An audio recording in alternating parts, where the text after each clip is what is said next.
నమస్తే, నేను రవిశంకర్ వెళ్ళ సమకాలీన అంశాలపై తెలుగు రాష్ట్రాల్లో హాట్గా నడుస్తున్న పాలిటిక్స్ అలాగే జాతీయ రాజకీయ పరిణామాలపై సమగ్ర విశ్లేషణ అందించే నమస్తే నాగేశ్వర కార్యక్రమానికి స్వాగతం.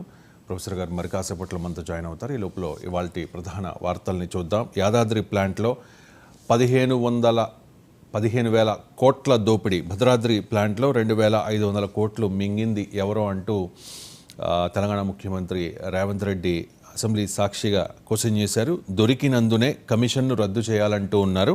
సుప్రీంకోర్టు కమిషన్ను కొనసాగించమని చెప్పింది. కమిషన్లకు కక్కుర్తి పడే ఇండియా బుల్తో ఒప్పందం చేసుకున్నారు. BHEL నుంచి బినామీలకు సబ్ కాంట్రాక్టులు ఇచ్చారు అంటూ బీఆర్ఎస్ అబద్ధాలు ఆపకపోతే నిజాలు చెబుతా శాసనసభలో ముఖ్యమంత్రి రేవంత్ రెడ్డి చాలా అగ్రెసివ్గా ప్రసంగించారు. తక్కువ సమయంలో చేసేందుకే బెల్క్ ఇచ్చామంటూ కూడా క్లారిటీ ఇచ్చే ప్రయత్నం చేశారు. అదానికి ఇవ్వాలన్నది కాంగ్రెస్ ఆలోచన అంటూ బీఆర్ఎస్ ఆరోపించింది.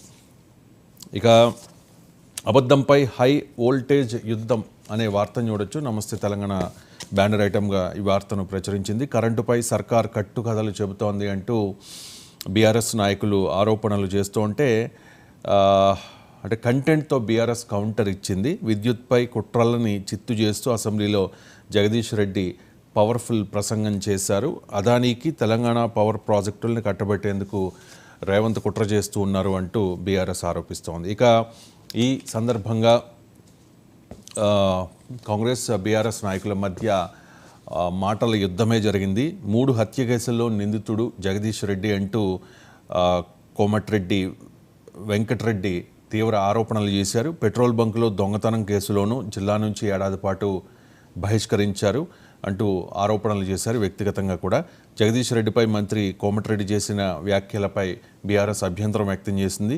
రుజువు చేస్తే ఎమ్మెల్యే పదవికి రాజీనామా చేస్తాను అంటూ జగదీష్ రెడ్డి సవాల్ చేశారు. లేదంటే మంత్రి పదవికి కోమటిరెడ్డి వెంకటరెడ్డి అలాగే సీఎం పదవికి రేవంత్ రెడ్డి రాజీనామా చేయాలంటూ కూడా సవాల్ చేశారు. వెంకటరెడ్డికి ఎమ్మెల్యే జగదీష్ రెడ్డి సవాల్. చెత్తగాళ్ళు చెత్త మాటలంటూ ఫైర్. సవాల్కు సిద్ధం, నిరూపిస్తానంటూ చాలా సుదీర్ఘంగా 15 గంటల పాటు తెలంగాణ అసెంబ్లీలో మాటల యుద్ధం కొనసాగింది. సభకే రానప్పుడు విపక్ష నేతగా ఎందుకు అంటూ కోమటిరెడ్డి రాజగోపాల్ రెడ్డి కేసీఆర్ని క్వశ్చన్ చేసిన వార్తను చూస్తూ ఉన్నాం.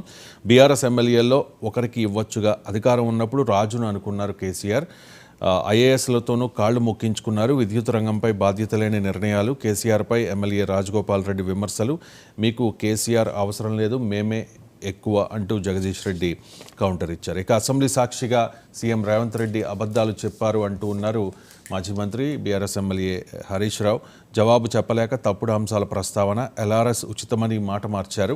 సభా హక్కుల ఉల్లంఘన తీర్మానం ప్రవేశపెడతామంటూ హరీష్ రావు స్పష్టం చేశారు. ఇక వాణిజ్య పన్నుల స్కామ్ CID చేతికి అనే వార్తను చూడొచ్చు. CCS నుంచి బదలాయించిన ప్రభుత్వం మరింత లోతుగా దర్యాప్తునకు రేవంత్ ప్రభుత్వం ఆదేశాలు జారీ చేసింది. 1,000 కోట్లలో స్కామ్ జరిగిందని నిర్ధారించింది. ఇప్పటికీ తేలింది 1,400 కోట్లు. మాజీ CS సోమేష్ కుమార్ చుట్టూ ఉచ్చు బిగుస్తోన్న వార్తను చూడొచ్చు. ఇక ముస్లింలు అంటరాని వారా అని క్వశ్చన్ చేస్తూ ఉన్నారు హైదరాబాద్ ఎంపీ ఓవైసీ. 17 కోట్ల మంది జనాభాకు ప్రాధాన్యమేది? బడ్జెట్పై చర్చలో హైదరాబాద్ ఎంపీ ఓవైసీ అభ్యంతరం వ్యక్తం చేశారు. కేంద్ర బడ్జెట్లో ముస్లింలకు తగిన ప్రాధాన్యం దక్కలేదు అంటూ అసదుద్దీన్ ఓవైసీ అసంతృప్తి వ్యక్తం చేశారు. దేశంలోని 17 కోట్ల మంది ముస్లింలను అంటరాని వారుగా చూస్తూ వికసిత భారత్ లక్ష్యాలను ఎలా సాధిస్తారంటూ మోదీ గవర్నమెంట్ని క్వశ్చన్ చేశారు. ఇక సంపూర్ణ మద్యపాన నిషేధం అమలు చేయండి అంటూ మజ్లిస్ ఎమ్మెల్యే అక్బరుద్దీన్ ఓవైసీ డిమాండ్ చేశారు. లేదంటే ఆ శాఖ పేరులో ప్రొహిబిషన్ను తీసేయండి.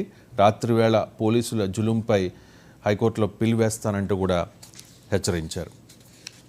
ఇక ఇవాళ 2వ విడత రుణమాఫీ తెలంగాణ వ్యాప్తంగా జరగబోతోంది. 1,50,000 వరకు అప్పులున్న రైతుల ఖాతాల్లో జమ. దాదాపు 7 లక్షల మందికి లబ్ధి. తొలి విడతలో 1,00,000 వరకు రుణాలున్న 11.5 లక్షల కుటుంబాలకు ఇప్పటికే 6,098.94 కోట్లు విడుదల చేశారు. ఇవాళ 2వ విడత రుణమాఫీ జరగబోతోంది. పేదలకు డబుల్ బొనాంజా అనే వార్తను చూడొచ్చు. గ్రామాల్లో 3 సెంట్లు, పట్టణాల్లో 2 సెంట్ల ఇళ్ల స్థలం.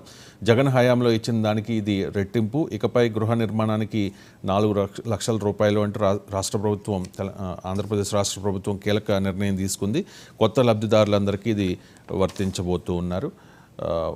వర్తిస్తుంది. జగన్ ఇచ్చింది గ్రామాల్లో సెంటున్నర, పట్టణాల్లో 1 సెంటు మాత్రమే. అది కూడా ఊరికి దూరంగా ఎక్కడో ఇచ్చారు. సేకరణ, కేటాయింపుల్లో అవకతవకలు జరిగాయి అంటూ గృహ నిర్మాణంపై సమీక్షలో చంద్రబాబు నాయుడు కామెంట్స్ చేశారు. ఇక ఫోటోల పిచ్చి ఖరీదు 700 కోట్లు అనే వార్తను చూడొచ్చు. గ్రానైట్ రాళ్లపై జగన్ ఫోటోల ఖర్చు ఇది. తుడిపేయాలంటే మరో 15 కోట్ల రూపాయల ఖర్చు అవుతుంది. పాస్బుక్పై బొమ్మ కోసం 15 కోట్లు. వైసీపీ చేష్టలకు అధికారులు దాసోహం. నాడు అడ్డు చెప్పకుండా నిధులు ఖర్చు చేశారు అంటూ. ఇక రాజముద్ర క్యూఆర్ కోడ్తో పాస్ పుస్తకాలు రాబోతూ ఉన్నాయి. కోడ్ స్కాన్ చేస్తే భూ సరిహద్దులు అలాగే లొకేషన్ కూడా చూపిస్తుంది. వచ్చే 5 ఏళ్లు కేంద్రం చేయూతను కోరుతున్నామంటూ లోక్సభలో టీడీపీ ఎంపీ లావు శ్రీకృష్ణదేవరాయలు మోదీ గవర్నమెంట్ని రిక్వెస్ట్ చేశారు. అభివృద్ధిలో మిగతా రాష్ట్రాలతో సమానంగా ముందుకెళ్లాలని లక్ష్యంగా పెట్టుకున్నాం కాబట్టి వచ్చే 5 ఏళ్లు కేంద్రంలోని ఎన్డీఏ ప్రభుత్వం నుంచి మరింత సాయం కోరుతున్నాం అంటూ స్పష్టం చేశారు. ఇక మిథున్ రెడ్డి లోక్సభలో వైఎస్ఆర్ కాంగ్రెస్ పార్టీ ఎంపీ మిథున్ రెడ్డి కొన్ని ఆరోపణలు చేశారు. శాంతి భద్రతలు లోపిస్తే ఏపీకి పెట్టుబడులు ఎలా వస్తాయి అంటూ క్వశ్చన్ చేశారు. ఇక అహంకారం వల్లే మీ పతనం అంటూ షర్మిల మరోసారి జగన్మోహన్ రెడ్డి మీద విమర్శల వర్షం కురిపించారు. అసెంబ్లీకి వచ్చి నిలదీయండి అంటే చంద్రబాబుకు కొమ్ము కాయడమా అంటూ క్వశ్చన్ చేశారు. అద్దంలో కూడా మీకు ఆయనే కనబడుతూ ఉన్నారు. మీ మూర్ఖత్వానికి మిమ్మల్ని మ్యూజియంలో పెట్టాలి. వైఎస్ఆర్ కాంగ్రెస్ పార్టీ నుంచి వైఎస్ను ఎప్పుడో పంపేశారు. ఇప్పుడు వైసీపీ అంటే వైవి, సాయిరెడ్డి, సజ్జలే అంటూ జగన్ మీద షర్మిల ధ్వజమెత్తారు. ఇక పద్మ వ్యూహంలో అభిమన్యుడిలా దేశం అంటూ లోక్సభలో కాంగ్రెస్ నేత రాహుల్ గాంధీ అగ్రెసివ్గా ప్రసంగించారు. అంతటా భయాందోళనల వాతావరణం నెలకొంది. యువత, మహిళలు, రైతులు, చిరు వ్యాపారులు విలవిల. రాజకీయ వ్యాపార గుత్తాధిపత్యం లక్ష్యంగానే కేంద్ర బడ్జెట్ ఉంది అంటూ లోక్సభలో రాహుల్ ధ్వజమెత్తారు. ప్రధాని మోదీ, అమిత్ షా అలాగే మరో 4 మీద కూడా విమర్శలు చేశారు. దేశం పద్మ వ్యూహంలో అభిమన్యుడిలా మారిపోయిందంటూ సంచలన వ్యాఖ్యలు చేశారు. ఇక బీహార్లో రిజర్వేషన్ పెంపునకు సుప్రీంకోర్టు నో చెప్పింది. 50 నుంచి 65% పెంపు నిర్ణయాన్ని పట్నా హైకోర్టు తిరస్కరించింది. ఆ ఉత్తర్వులపై స్టే ఇవ్వడానికి సర్వోన్నత న్యాయస్థానం నిరాకరించింది. ఇవి ప్రధాన వార్తలు. చిన్న బ్రేక్ తీసుకుందాం. బ్రేక్ తర్వాత ప్రొఫెసర్ నాగేశ్వర్ గారు మనతో జాయిన్ అవుతారు. స్టేట్